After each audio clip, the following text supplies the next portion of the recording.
Welcome to another episode of She Can't Do That. Hi, Taryn. Hi, Sarah. We have a very special episode today. We do.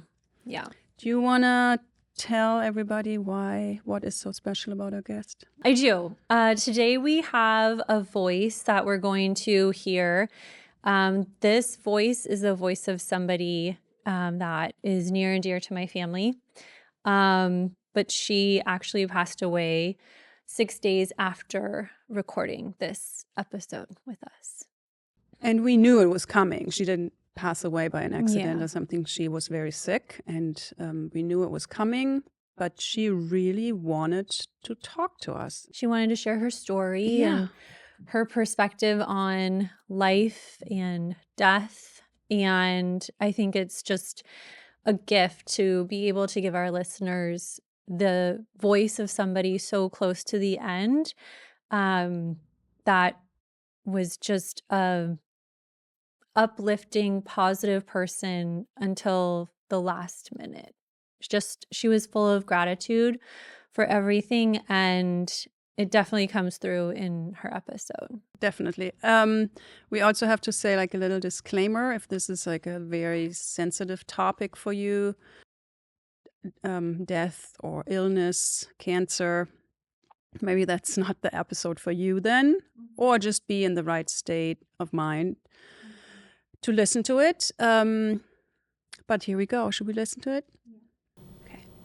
Where were you born? How did you grow up? What was your life like? Like everything. I was born in El Segundo, and I have grown up here.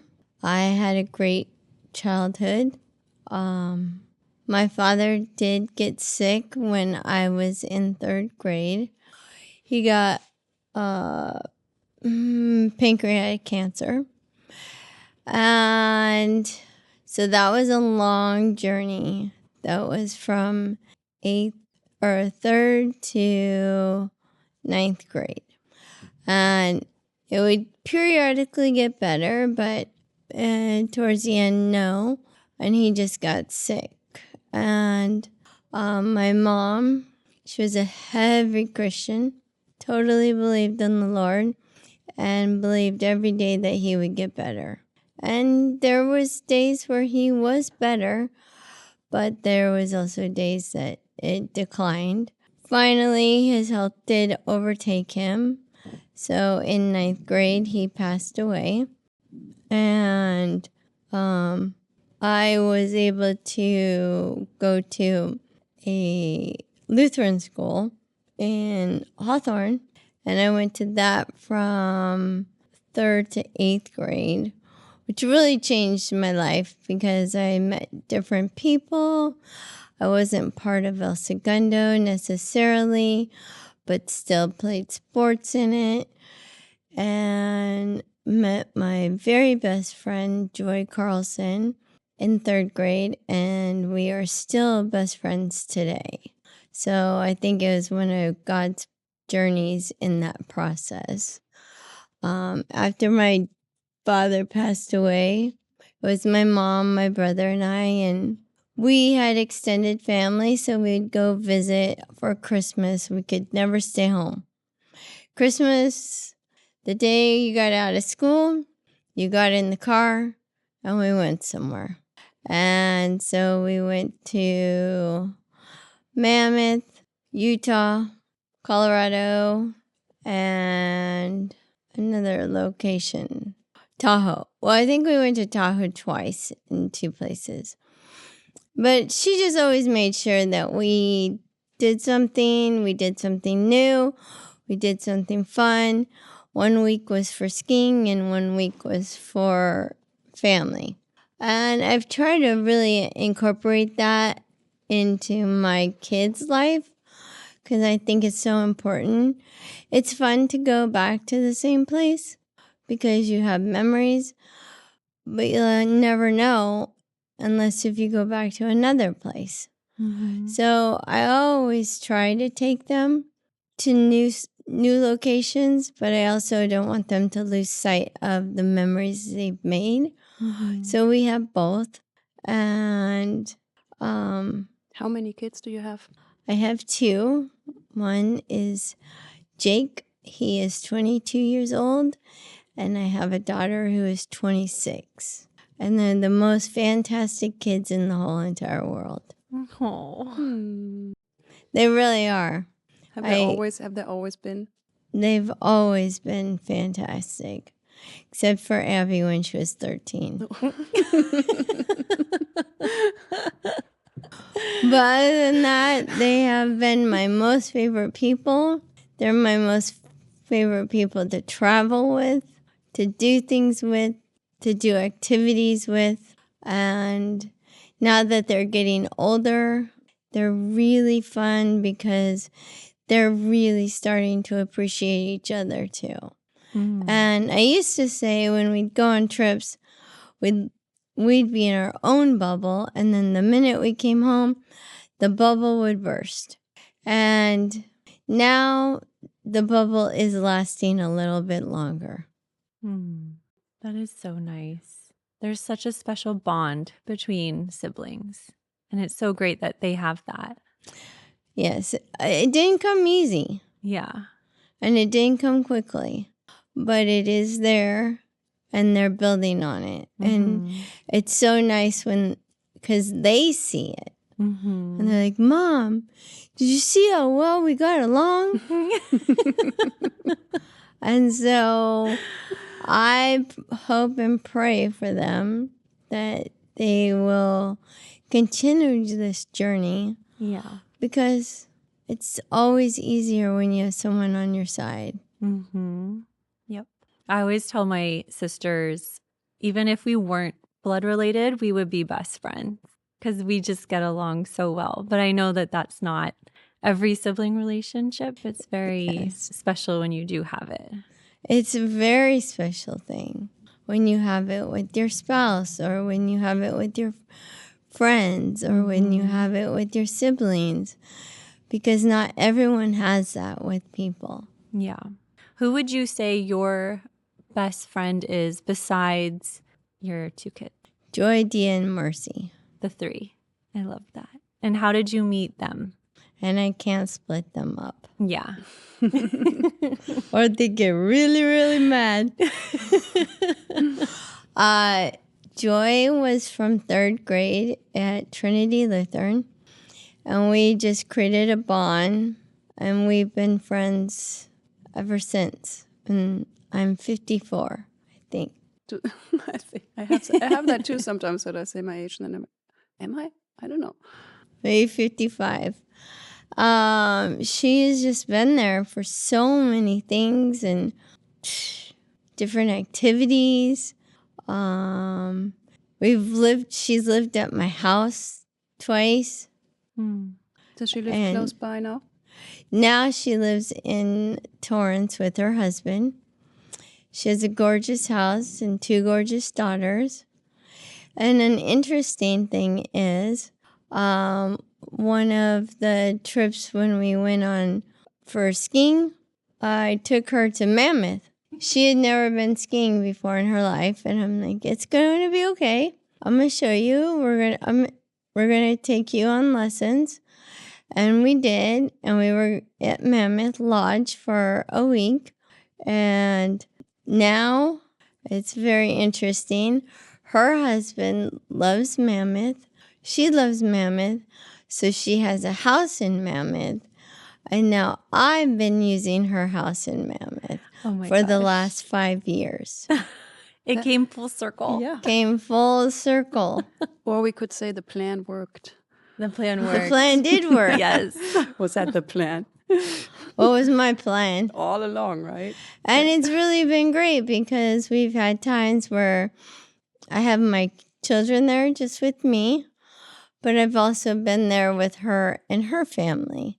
So it's very special because we're getting to know her children in a way, well, my children are, that in a way that I want them to know that Joy is extended family.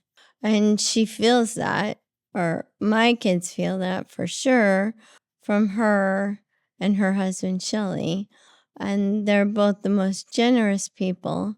And for 5 years, they've been letting us use their brand new house. Wow. Yeah. I'm going to find a friend in Mammoth, I think. I just wanted to say we're kind of friends like that, but we both don't have vacation homes, so that's not. We'll have to work on that. And it's really fun when they have vacation homes. Yeah, I don't have a boat. I don't have a vacation home. I can't offer you any of these things. But we kind of try to make our daughters feel like siblings. Yeah.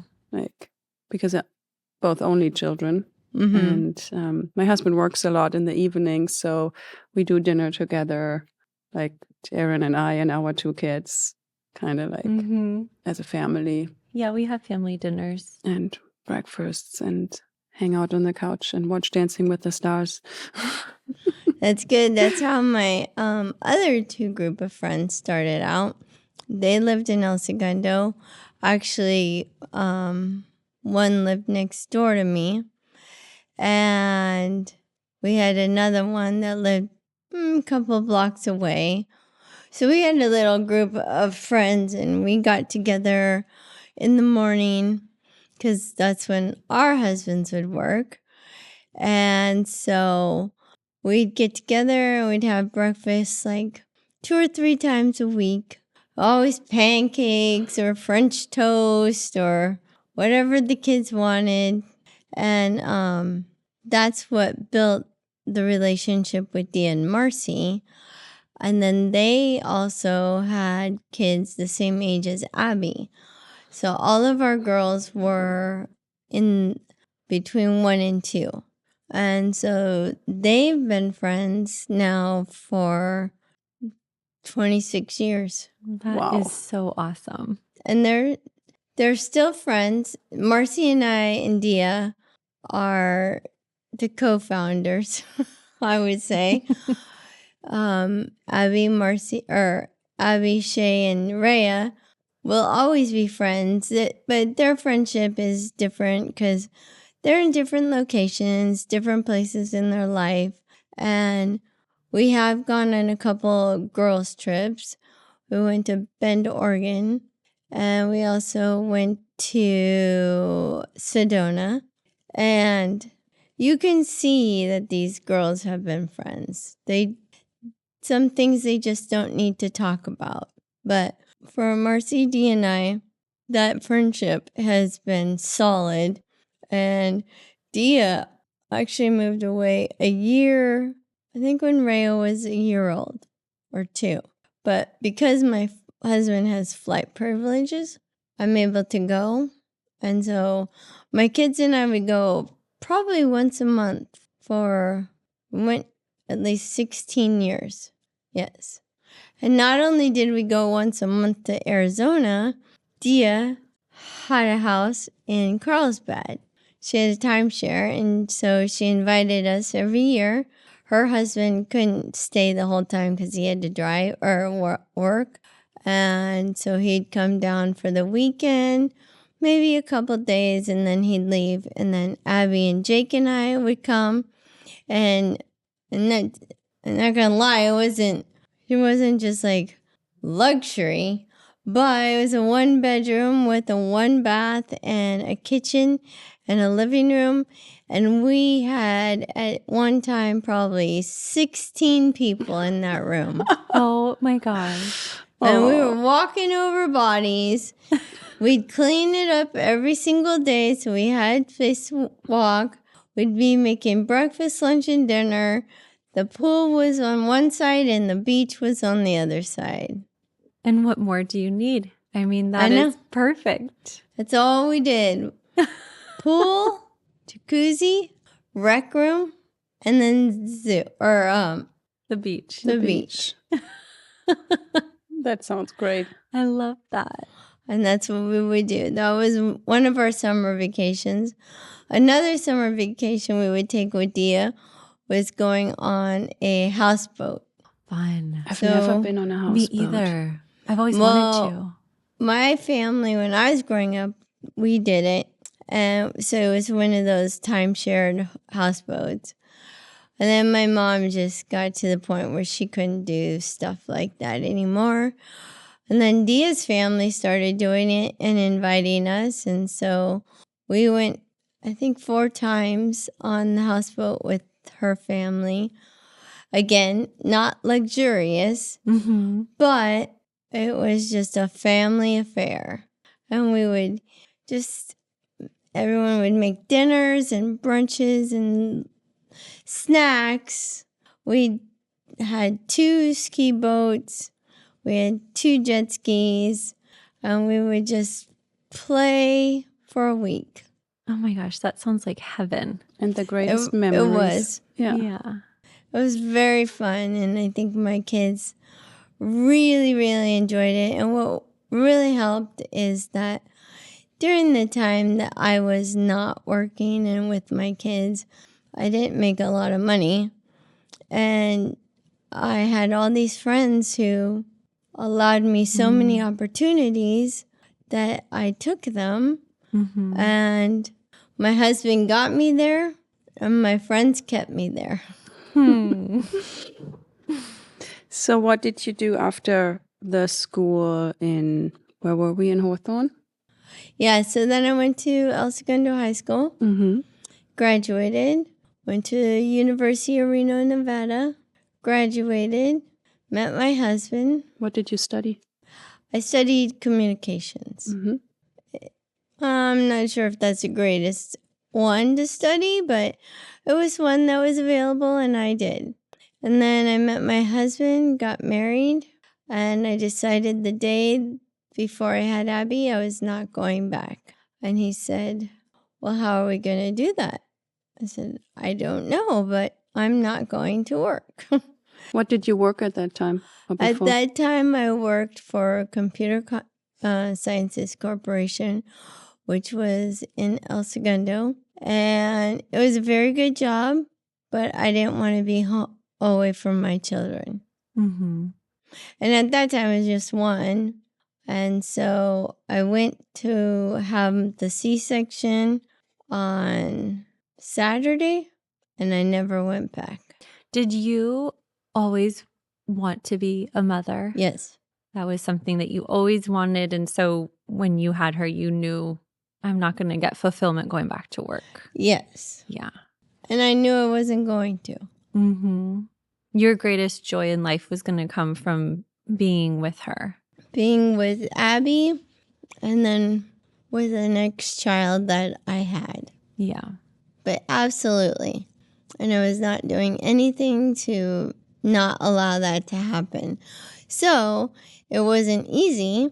So in addition to having Abby, I did take care of 2 boys, Nathan and Ryan. And I do believe it was a great joy in my life. I mean, it was hard, but Abby and Ryan used to be such good friends. So that was fun.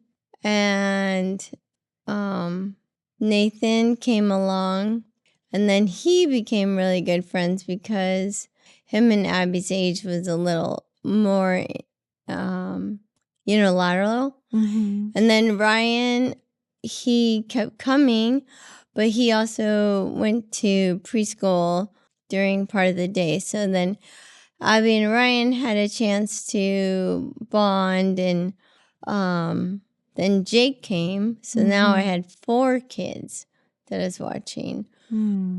So we spent a lot of time at the park. And she grew up with kind of 3 brothers. Yes. That's kind of how it felt. How long did you take care of them? How old were they? So I watched them till about Abby's first grade. And then they went probably to their TLC or whatever group they did. And then I had Abby and Jake for a while. And then after they left, I realized I still needed income. So I started working with this friend of mine. Her name was Christy Beck. Her husband had a delivery flooring company. And so I said, I could probably do that with Jake because Abby was in school. And so I did it for a while. It wasn't very comprehensive to my lifestyle, so I didn't do it too long. But then I realized that I liked getting dressed up and going to a job every once in a while. So one of the flooring companies that we outsourced with, I got a job with. And so I worked Wednesday, Thursday, Friday. And so I had Monday, Tuesday, and I had Saturday, Sunday off, which was perfect for me. And so I got dressed up on Wednesday, Thursday, Fridays. And then in Saturday, Sunday, Monday, Tuesday, I didn't have to. And then that's when I was a full-time mom again. I did a Bible study lesson. I took Jake with me to that. Abby was in school. And so Jake still had some opportunities for schoolwork. I just didn't want to put him in daycare. Mm-hmm. And so I didn't until I had to. Well, he actually never went to daycare. Once I stopped working at the flooring place, because that's when the company started going downhill. I went on, or what do you call it? Oh, like unemployment? Yeah, I went on Yeah. unemployment. And then I decided, okay, it's time for me to make a change. And I chose to go back to school, and I went to respiratory. And so during school, my mother and father-in-law would take care of Jake. And Abby, and at that time, Abby was, she was in 3rd or 4th grade. And she was able to, well, my mother-in-law would pick her up. She was also able to walk. But I did that, and I graduated, and I loved it. My mom happened to get sick with Alzheimer's. So I had, with school and the kids and trying to start a new career and helping my mom was a little too much. I put respiratory on the back burner and watched the kids. That's when I got a job as a waitress, so I could still keep money coming in, but I didn't have to have a full set schedule. So I try to go visit my mom once or twice a week, help her out. She needed help with everything. And then she eventually passed away. And it was a blessing in a way because she was really sick, very sick, didn't know who she was, didn't know how to clothe herself, dress herself, feed herself. And I am a believer that when you can't do the daily activities, your life is no longer a life. Everyone has their own opinion, but that's mine. And so she passed away, and then I got my job, and I got my full-time respiratory therapist job at Centinela, and I loved it. What does a respiratory therapist do? A respiratory therapist does is they work on all the different floors in a hospital. Main floor is ER when you get asthma patients. So we really try to get you enough medication to stop the asthmatic breathing. And if we can do that and control it, then we've accomplished that goal. Sometimes patients need to then, if they can't control it, have to be moved to higher level care with higher level of apparatus. So you might need to be put on a high flow nasal cannula or a BiPAP, or hopefully not, but have to be intubated. And respiratory care does all of that process.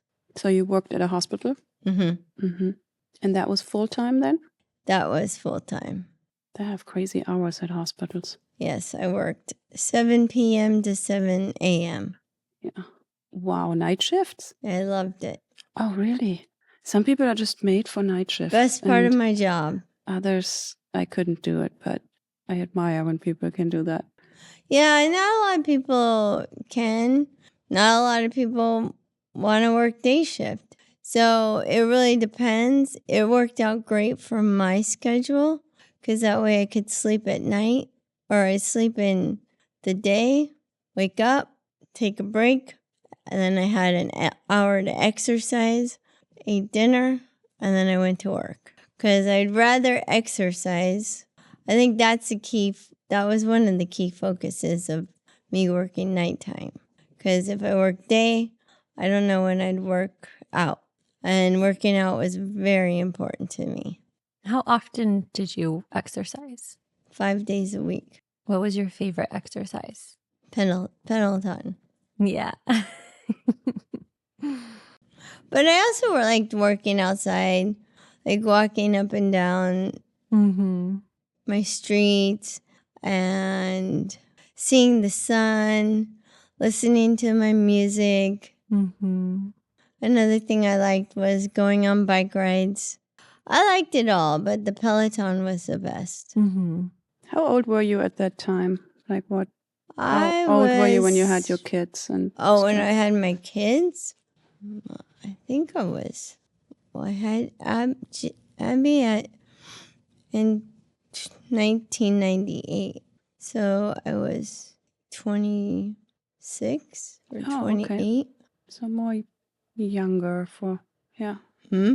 More, it seems younger than women today have children. I had my daughter at 36. Oh. So, yeah. I think that's what it was. Yeah. And then Jake at 32. Yeah. Yeah. I got married at 25. Oh, that's also very young. Yes. And now my life is going to end very young. Yeah. Yeah. When did you get sick for the first time? I got diagnosed in 2018 for stage 4 breast cancer. Did you just do a regular mammogram and then they found that out? No, I started seeing signs and symptoms. So I went in and then I got the full workup. They told me what was needed. I did it. I did 6 rounds of chemo where you lose your hair. And so I took that year off because I didn't know what the expectations would be of me or what my expectations would be of my body. And so I took a year off. And after that, I went back to work. Felt great. And that's when I started reliving my life. How did it change you? It really gave me a better perspective of gotta enjoy this life now. Because there's only one of them. And when I wanted something or when I wanted to do something with my kids, we did it. We did not put it off. My theory always used to be, don't put off tomorrow what you can do today. But I really lived that life now. And I'm not afraid. I wasn't afraid to ask for anything. If I needed a day off, I'm going to get that day off. Because, yes, I'm here. I'm here to work. I have a job. But my biggest job is to enjoy myself and my children. And if I was working 24/7, I couldn't do that. And I see so many people work so hard, so long, and don't see their children. I honestly say that Abby has been gone for 8 years, and I probably see her 2 times a month. And she's in Pleasanton or she was in Humboldt, and I made it happen. And same with my cousin. She lives in Reno, and I would say I get to see her once a month. So it just puts things in perspective and puts things in the way that you want to live your life. I don't want to be that person who works, and has one day off and has to spend the day in bed because I'm too tired. I want to have it where I work enough so I can play. Another saying I have is work hard, play hard. And I've taught my daughter and her fiance that, along with my son. It's sometimes a fine line that people in general think they have all the life in the world. They have like all the years, and I'm going to work a lot now, and then I'm going to make all that money, and then we're going to make that big vacation in that 5 years or whatever. So it's always difficult to, of course, you don't want to live your life with the knowledge, oh, it could all be over like in an hour, because that would be scary. But to live your life a little bit more, not in a scared way, but in a, as you said, in an appreciative way, to live a little bit more like it could be over next week. Is that really what I want to spend my last week with? Like working 12 hours every day and not seeing my friends and not seeing my family. So I always find it difficult to find the line between the fear and the using it correctly.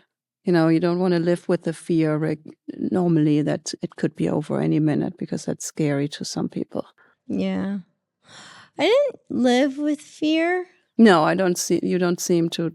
I just didn't want to live with But when you're working. so close, when you get sick and you're so close to the possibility to die, you just get a different perspective. That's what it was for you. Yeah, you get a little bit different perspective, but I did have a friend of mine ask me recently. We had kind of come back together, and she said, if there's anything you could have changed in this last year, what would it have been? And I told her nothing, because I did everything I wanted. I worked, I played, I traveled. There was not one thing that I did or didn't do, because I did everything I wanted.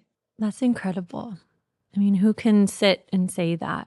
Which healthy person can sit and say that? Right. That's the thing. Like, and during that time, I was healthy. I had been healthy. I mean, after I was diagnosed and everything came back, I was the healthiest person you knew. I didn't have pain. I did take treatments, but they didn't make me sick.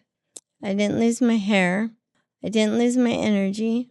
I didn't lose my ability to enjoy. And even after the doctor told me I had a year left and I decided not to take any medication, that was the healthiest I had ever been. I forgot I was even sick half the time. When did the doctor tell you have a year left? She told me last September. So, like 3 months ago, or the September before? The September before. 15 months ago. Yeah. So I've had even longer than that. And then the doctors just recently told me in July I had 2 weeks left. And now it's Thanksgiving. How does that make you feel when the doctor tells you have 2 weeks left? Well, I knew they weren't right, because I just knew. And in the hospital, they told me that I would have 2 weeks to a month left. And I told them, well, that cannot be possible, because that was July 17th, or August 3rd. I was going to Mammoth for a week from the 3rd to the 9th. And I already had everything set up. And I'm like, well, I'm going to Mammoth. And they said, well, I don't think you're going to be strong enough. I don't think you're going to be capable. Oh, yeah, I will. And we went to Mammoth. We did a 3-mile hike one day. We rented electric bikes one day. We rented a pontoon boat one day. And one day we just did little stuff around town. So that was the first trip they told me I wouldn't be going on. And since then, I've gone on 12 trips.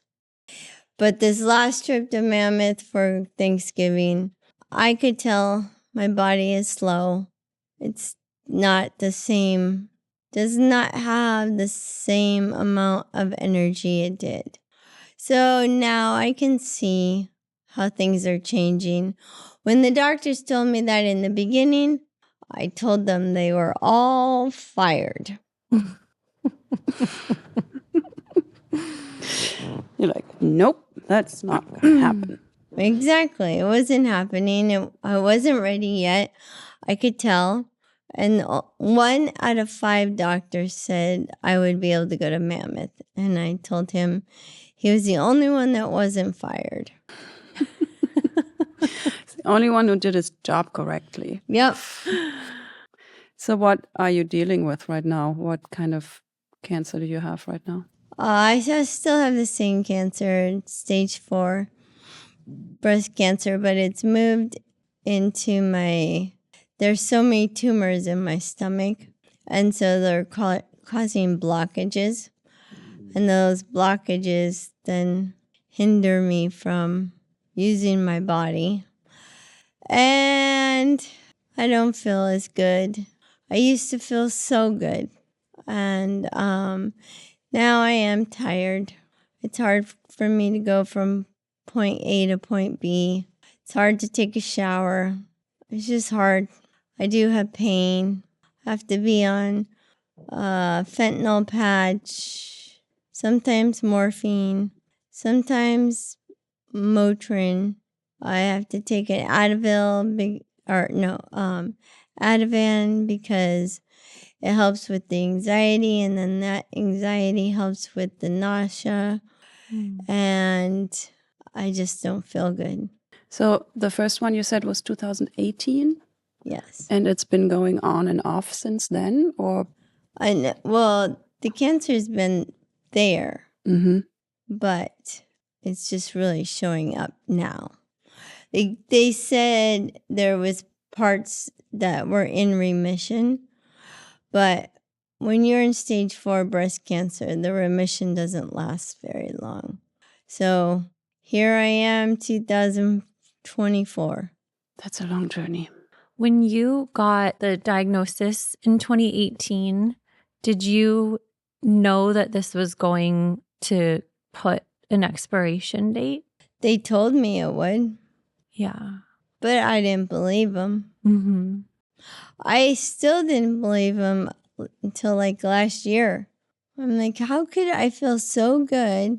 Mm-hmm. I even told Dr. Petty, I think you got it wrong, because there's no way someone that could have this much energy, feel this good, not have to take any medication, be sick. But she said there was a way, and unfortunately, sooner or later it will occur. So yeah, there was times where I was like, I didn't even believe him. And did you have the realization, like, did it sink in this past summer? Yes. Once I went to the hospital and I had the complete bowel obstruction, and hearing what that does, how it affects you, and then feeling the aftermath. Yeah. Like after I got out of the hospital, I was doing really well. Like I was able to ride bikes and go for walks and eat and drink beer, which I love to do and can't anymore. But I could see a difference. It wasn't great at that time, but it is great now. What is great now? How much I can see the difference. The amount that I could see was on a very, very small scale.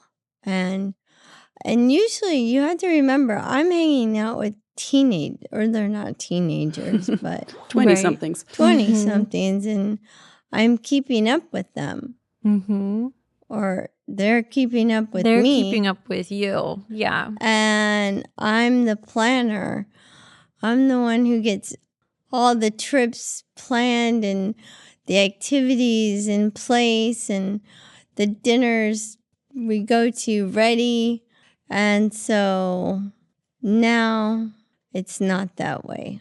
Yeah, I mean, every time I see you, you don't ever seem like somebody who was sick or who was like paused by anybody or anything. You're just like riding Terrence's bike and oh, and then I'm gonna do this and I'm gonna go to Mammoth. And we were always just like, wait, you doing what? And you're like, So yeah, incredible. I'm feeling great. So it was always so impressive to me how positive you were. About everything. Thank you. Were you always like that, or do you feel like that changed with the illness too? No, I've always been a positive person, and I don't really like to hear the complaining. I like to hear the opportunities. And I really try to teach that to my children. And even still this, I'm not trying to be the negative person. So when people call me and ask me how I'm doing, and granted, if I'm laying in my bed doing nothing with some drugs in me, I feel good. So I can honestly say I'm good. But I don't want to be that person who says, oh, this hurts and this hurts and this hurts and this hurts. That makes me irritated. So I try to keep it realistic but truthful. But did you ever have the moments where you were sitting there and thinking, like, why me? Why is this happening? Of course. But then no one answered. Yeah, that's that's the thing. You can ask the question day in, day out. You're not going to get an answer ever. No. Yeah. So with that being said, it is me. But one of the things is that in 2018, they said that I'd probably have 2 to 4 years. And I've now had 6 years. And I've done so many things. I've accomplished so much stuff. And I believe that during this time, even though I have cancer and it's in my system, God has healed me through this process.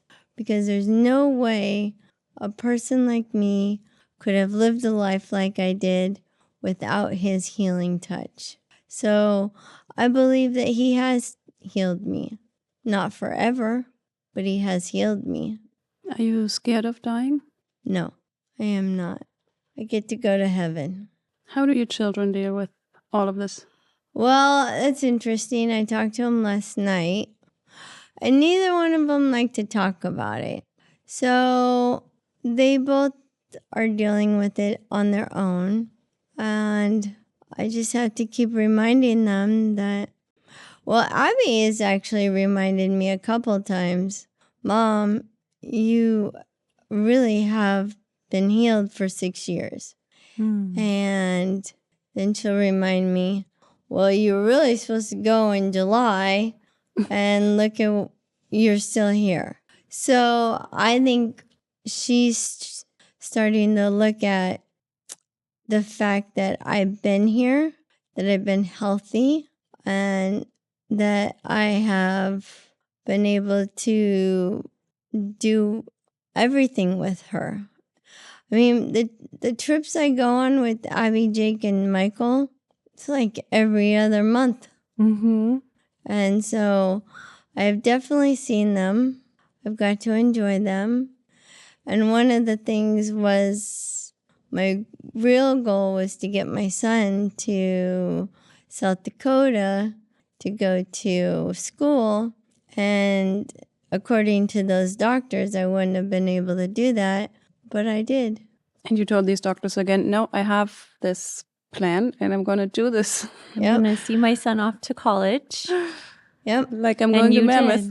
Yeah. And I'm bringing my son to college. And you've almost, I mean, he's almost through his first, is it semester or quarter? He is. Yeah. The 12th will be his first semester. That's amazing. And through this semester, I've already seen him. Well, I got to see him when I dropped him off. He came home for a weekend, and then I just got to see him for Thanksgiving. So I got to see him 3 times. So that's a miracle in itself. I know that was something you were working on for a couple years, was to see him go off to college, and he did. I know. Are you so proud? I am very proud. Yeah. And I'm very thankful that I saw it. So everything I see and I get to do, I just look as God's blessing. I feel that. I feel like you don't have any self-pity. There's no, woe is me, why me, this isn't fair. You don't have any time for that. Yeah. You're just a positive light. I'm just trying to embrace the good. Yeah. And it's clearly rubbing off on Abby. It sounds like she's taking a very positive spin with this. I pray. Yeah. How's Jake taking it? Jake's good too. Both children don't really like to talk. Mm-hmm. But I talked to him last night and he knew it was coming. Mm-hmm. He knew what it was going to come to look like at me. Mm-hmm. And so all I can do is try to talk them through it and see what they need emotionally from me. You're asking them what they need emotionally from you. Yes. Because I can still give it. Yeah. That's still the mother. Mm-hmm. The mother takes care of the children. Mm-hmm. How's your husband with all of this? Oh, he is struggling, but he's working through it too. Yeah. This will be a new chapter for Pete. Yes, definitely. Yeah. But it will be good. I think I've done my part to all that I can. Mm-hmm. And now it's time for them to do theirs. What's been one of your favorite memories of the last couple of years? I've only known you 6 years, but I can think of the time you guys went to Hawaii and you swam with the manta rays, and Oh, that was fun. that was pretty cool. One of my favorite trips was Abby graduated from college, and it was COVID. So I was planning a trip with her, but we had to cancel it. We had to postpone it like 3 times, but we did. And it was 2 of us, and we went to Maui for 7 days. And I pretended I didn't have a budget and that we were both queens. And we had such a great time. It was a really, really special time in our lives. Yeah. On another trip, I always wanted to go to Terranea. And I told my girlfriends that's where I want to go for my 50th birthday. So they all came in. We went, and when we were checking in, she gave us our wine or our champagne. And we said, oh, this is our first time here. And they gave us the upgrade to the bungalow. And we got to stay there for 3 days. And Oh my gosh. it was magical. I bet. Wow. Good job, Terranea. Mhm. Those are 2 fun things. Mm-hmm. But then I've had other little ones where I've gotten to go to Seattle. My friend lives up there, and she lives right on the Puget Sound and has The stand-up paddle boards. no, she has the kayaks. Oh, okay. So went kayaking around there, and it's so gorgeous. It's beautiful. And it was one of the most perfect days. And, I took the plane to the ferry to her house. And then she just is so lovely. And then we got to go kayaking the whole day. And it was magical. Hmm. The sky was just blue, and there was no waves, and we just went around the bends and just got to see everything. And it's just something that normal people don't get to see. Mm-hmm. And I loved it. Then my cousin moved from Reno to Folsom, And she lives right on the Natoma River, and she has paddle boards. So again, I got to go on the river with the paddle boards, and you just feel this freedom that you never would on land. And I love being on the ocean or any form of water. So those are the kinds of things that just make me, that change my life a little bit.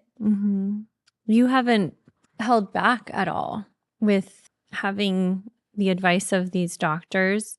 Instead of conserving your energy or taking it easy because of what you're going through, you've kind of done the opposite. You've said, I don't want to sit home for one day. No. Yeah. Did the doctors tell you to take it easy? Not really. They just said, do what you feel like you can do, and I feel like I can do all this. And my body works better when it's moving. I think most people don't know that, but your body does work better when it's moving. But when you get sick and you get lethargic and you are tired, it's hard to move. So, but to keep it moving means to keep it going. Moving in sunlight. 100%.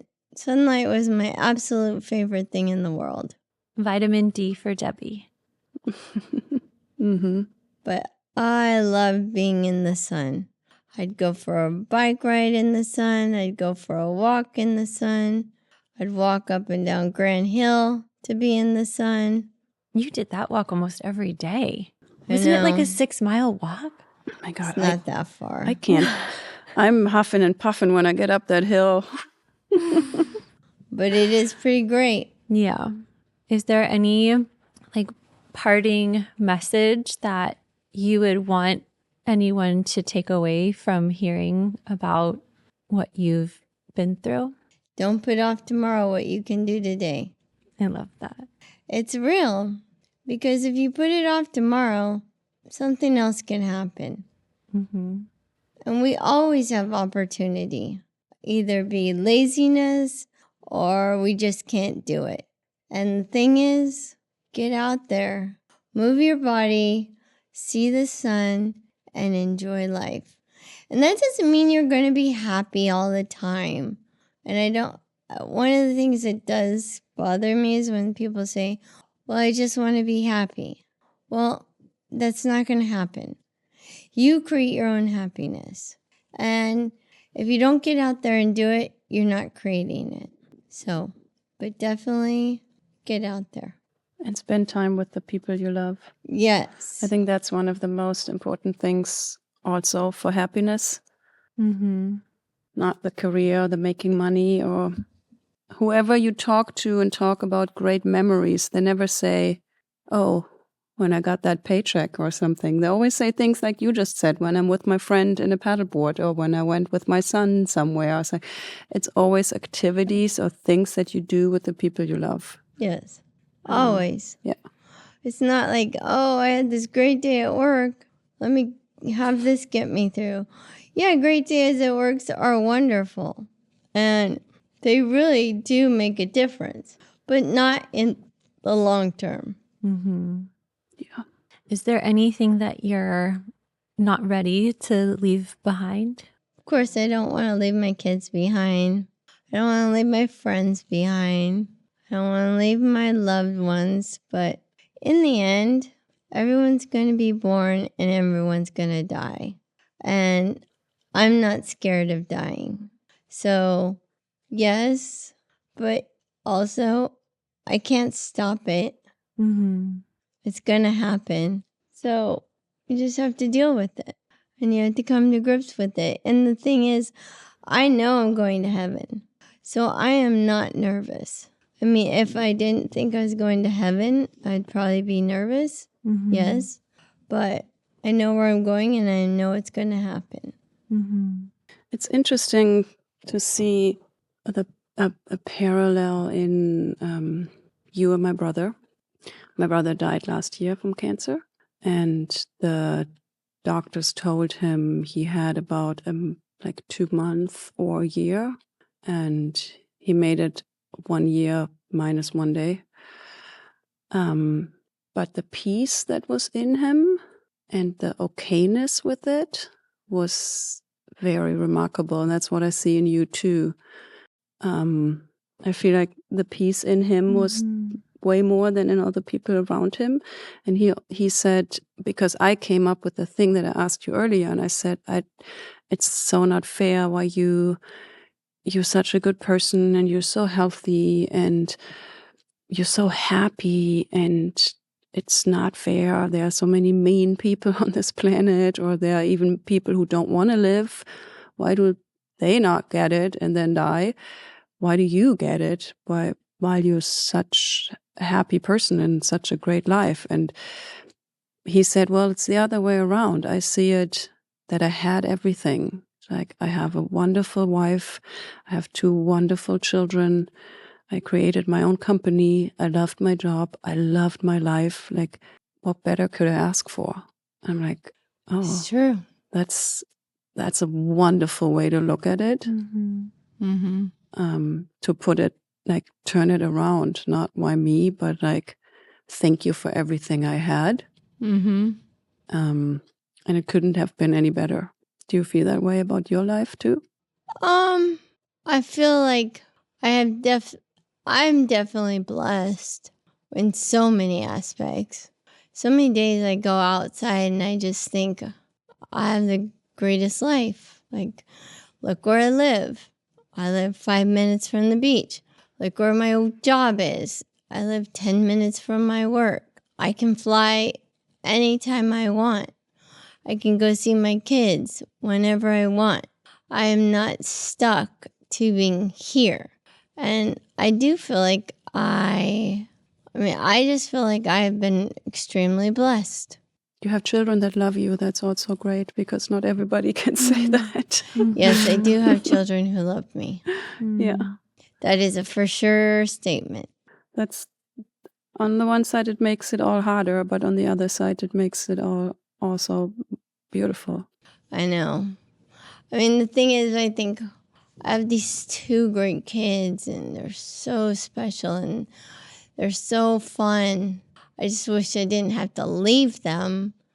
But also, I gave them so much while I was here. And that's all we can do, is enjoy our life while we're living.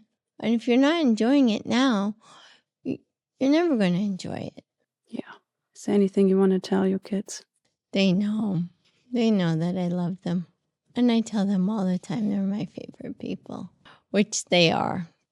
And then Abby and Michael, or Abby and Jake, start arguing to see which one is really my favorite. But Mom, say it. Say it. You must have a favorite. And so I say, Abby's my favorite girl, and Jake's my favorite boy. Oh, that's a very good one. Yeah. That's what my brothers used to say always. They have a favorite sister. Because they only had one sister. Like, yeah. I take that, though. Yeah, that's all they get. Yeah, that's great. But they have been a pleasure. Yeah. They have gotten me through this, and I told them that. And they've made it fun. Yeah. Well, you have been such an inspiration Thank you. to me all these years. And I hope your perspective is an inspiration to some people, or a comfort to some people. Hopefully. I'm sure it will be. It should be. The way Taryn talks about you, I can just tell you, you inspired her a lot. Good. That's You are plan my purpose. angel. Yeah. You always have been. And you too. This is another one that needs to be interviewed. She's gone through so much. Which I couldn't have gotten through without you. Both of you. So much. Well, you have a very inspirational story also. Thank you. You're one of the toughest, prettiest, gentlest people I know. Oh my gosh, you're going to make me cry. You're welcome. One day I want to tell Taryn's story. I can't. I'm too much of a crybaby. That's okay. That's why we have it. That's why we have our tissues here. Yep, that's why we have this full box. Yeah. We just want to wait until her daughter's a little older. Yeah. When Dill's old enough, then I can tell it. Yeah, because we don't want some stories to come back to her through somebody who heard something. Right. And then... But she's almost there, I feel like. A couple more years. Oh, yeah. Not now. Yeah. Now she has to enjoy a little puppy. Exactly. Today's the day. I know. A big day. It's a big day. I think I'm going to put a little, put my phone in the kitchen and not tell her and have it video recording so I can capture when she comes home and sees him. For everybody who doesn't know, Taryn got a puppy. Yeah. Named Tater Tot. Named Tater Tot. And he's the cutest thing in the world. He's the cutest little golden retriever ever. He's our little ray of sunshine, too. Oh my God. We just have all of these rays of sunshine everywhere. I know. Debbie, any last things you want to tell us? No, I just want you guys to know that even though my body wasn't healed in 2018, it has been healed through this time. And the only way that I could have lived my best life the way I did was through God's grace. That was Debbie. Yeah. We have to say that we recorded this outro before, but we didn't really get through it. Yeah. There were too many tears shed. We still want to tell you the story how especially Taryn knows Debbie, knew Debbie. Yeah. This time with maybe not crying. If you need to cry, you can. But yeah, it was therapeutic for both of us the last time we talked about it. But Yeah. we thought This is our take 2 because yeah. take 1 was helpful for us to process, but we didn't think it would be that helpful for you guys to hear us cry and process. We are better to do that in private. So, but yeah, Debbie is somebody that really became an angel walking the earth for me. And my daughter, we moved into our house when my daughter was only 18 months old. And Debbie was a neighbor of ours that just really stepped into our lives. And she was a helping hand. She offered a helping hand, but she really became so much more than that. We don't have family in this big town of LA, and Debbie was as close as you got to family. And you were also in a very delicate and bad place. Yes. And she brings that up too. Mm-hmm. She says at the end of the interview even that you need to share your story and how strong you are and how amazing you are. So she was really there for you at a vulnerable, very important time in your life. Yeah. And she witnessed the birth of this podcast. She did. Yeah. She was there. Yeah. We were sitting with her outside of Terrence's house in front. Yeah, on the stoop. Yep. And do you remember what she said when we told her about it? She was so supportive and so excited. And she right away listed off a couple of women that she wanted to come on and was happy to, just rave about these women in her supportive way that she is and was. And we were like, well, we want to have you on the podcast. And we actually had this scheduled with her. And then towards the end, I think she was maybe 80 pounds and awake for maybe 2 hours a day. So we didn't think it was a good idea to do the podcast, and Debbie did, and she wanted to come and do it. And we brought her here. We sat her down, gave her a blanket, made her comfortable, and then afterwards she wanted to go to the bakery. She wanted to get an apple fritter. Yeah. I will remember that forever. Yes. And we got her one, of course. It's like, why would we now think oh, but that's not good for you. You shouldn't. Yeah. No. At that place that she was in. Our role was just to, yes, whatever you want. Exactly. Yeah. Yeah. We can do it. Yeah. So I hope that our listeners got also something positive from this story, as tragic as it is. It was like really, really amazing to see how she handled these last years, Death. Yeah. knowing that there were the last years. So inspiring. I know we always say, like, I couldn't do that. I would be way more negative. And maybe we wouldn't be all the time, but I feel like I would definitely have more phases where I'm like, why me? Why is this happening? This is not fair. And all these things. Way more than she. I don't know if she had these phases at all. And if she had them, then for like minutes. She didn't show them. No, she never showed them.